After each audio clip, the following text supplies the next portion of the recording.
Hello, everyone, and welcome to another episode of the Wise Decision Maker Show, where we help you make the wisest and most profitable decisions. My name, as always, is Dr. Gleb Tsipursky. I'm the CEO of Disaster Avoidance Experts, the hybrid work consultancy that sponsors the Wise Decision Maker Show. And today with me is Anna Lyons, who is the Chief Talent Officer of Alegeus. Now, let's talk about Alegeus a little bit later, but first, Anna, I want to ask you, what kind of benefits popped up during the pandemic, especially for the remote period that we've all experienced? Tell me a little bit more about that. Yeah, great question. So as you can imagine, this was highly impactful in the benefit space. So, first let's start with understanding a little bit more about data as related to some of our remote workers. Some of the statistics I'd gathered just quickly before our conversation shows that the number of people working remotely nearly tripled between 2019 and 2021. So obviously not insignificant and therefore highly impactful. And we're continuing to see that impact as we head even into 2023, with a really significant percentage of workers being able to elect to spend time working from home, right? And so that does obviously have an impact on the benefits landscape. So, what we have really seen as it relates to benefits is, a couple things. So first, I have to say we are preparing for a benefits landscape and for a future where really there is no past, right? There's no previous experience we can draw from within the talent space to understand sort of what that future is going to look like. Second, I think another really big piece of this is overall health and resilience within the organization. And that comes down to the quiet quitters that we have seen and everything else that falls within that. We are more focused than ever on healthy employees, healthy organizations, and how benefits can play in that. Another one, obviously, is differentiation. So, benefits are a unique opportunity to differentiate who we are as employers and to attract employees to the organization. Obviously, you can't deny the workforce management and cost containment, which obviously has become even more important as we head into potential decrease as it relates to sort of environmental, economic impacts, et cetera. And then finally, the external market isn't always keeping pace. And so we're sort of poking around trying to find the right benefit to support this. So overall, I really have been focused on lifestyle. So let me explain a little bit more what I mean by that. Throughout this entire evolution from a workforce management perspective, I have kept one word really in mind, which is this idea of choice. And that relates to everything in terms of where you work, your physical office location, vaccination mandates, and then obviously benefits as well. This idea of choice has become so critical in lifestyle programs, which really gives employees choice and flexibility to customize to the unique needs of employees, which has changed quite dramatically, has become the real, focus area and one of the benefits that have popped as a result of increased remote and hybrid work. Excellent. Now, let's talk a little bit about that flexibility. I've helped 21 organizations transition to hybrid work arrangements. And I have to say, a few of them have had difficulties where the CHROs have had to manage a situation where the C-suite would really want workers back in the office. And the CHRO understands that that's a serious problem from the perspective of quiet quitting and attrition, but they can only push back so far. So a number of organizations have come back, let's say, to 3 days in the office, which is not optimal. And something that I've been working on with the CHROs is figuring out what kind of benefits can be offered to employees to reduce the quiet quitting. Of course, quiet quitting is one of the biggest problems of forcing people to return to the office because they're really resentful. They don't want to come to the office and do the same thing they're doing at home, which is, not really fun for anyone.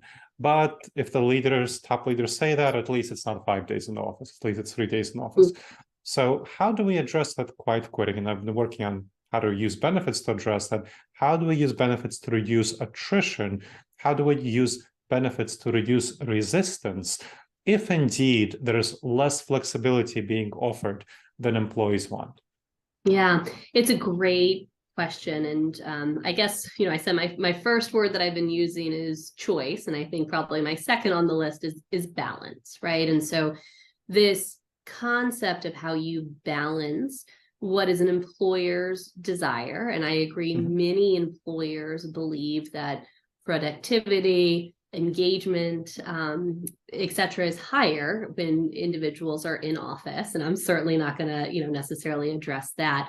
But if we are reducing choice and flexibility via where you physically work, increasing choice and flexibility as it relates to benefits can lead to that potential balance. And so, some of the ways that we have seen that increase in choice and flexibility on the benefit side is really ensuring we are able to provide personalized, convenient, and digital offerings, right? Which is really where I see a more progressive benefits market moving towards. So for some, it's, the ability to take a yoga class at lunchtime. For others, it's nutrition counseling. For others, it's having access to healthy groceries. And so recognizing that we have an increasingly diverse population, and I mean that both in demographics and in demands and desires, and then catering to that provides that degree of choice and flexibility that they might be getting less of from a physical work location perspective, but more of from how they utilize employer-sponsored benefits. And when you're thinking about the employer-sponsored benefits, of course, that takes certain resources. How should the employer be thinking about whether they should invest those resources in, let's say, a higher salary for workers who are coming to the office versus trading that off against the kind of benefits they offer? Yeah, it's such an interesting debate, especially right now in the economic environment that we are in. So, even during very uncertain economic times, all data shows that far from cutting benefits, employers are actually really focused on providing more support. And this is both in the amount of support, but also in the types of support offered. And, targeted obviously at this evolving workforce. So there has been a significant increase in the percentage of voluntary benefits, the type of benefits, whether it be telemedicine, virtual care, et cetera. And when I say voluntary benefits, I am talking about everything from increased pet care insurance, which has become an increasingly popular voluntary offering, through to ID theft, student loan refinancing, et cetera. Again, with this idea of attempting to meet employees where they are, with what they want, when they want it, right? And so as you ask about salaries, I believe that people will become more bearish in terms of providing some of the really increased salaries we saw over the last few years, even with the inflationary environment that we are seeing. However, I think that they will counterbalance that by becoming more bullish in terms of the types of benefits that they are offering. Because at the end of the day, you have to keep in mind, although painful, you can pull back benefits, right? You can decrease or change with the times, or target different levels of investment as it relates to benefits. Whereas once you've made that base salary change, it's a relatively sticky change that you're carrying forward from a run rate perspective. And so this is one of those levers that you can pull during a time of economic uncertainty.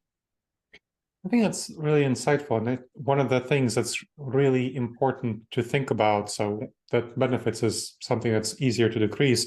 But another thing to think about, let's say we're talking about bringing employees back to the office, is that employees, what they really resent is the commute. I mean, people don't, it's not like people just don't like the office that much. People really don't like the commute. That's very clear from the research on workers and what they really don't like about coming to the office. And so what I found with my clients is that it's very helpful to specifically target benefits to the commute, not just offer, let's say, a general salary bump of $2,000, but something like your reimbursement for mileage, reimbursement for dry cleaning, or things like this that you need to come to the office for lunches. So these sorts of things, benefits that are specifically targeted at their pain points. And that helps create loyalty and retention in a better way than just increasing their salaries. I'm curious about your thoughts on how customizing benefits to the specific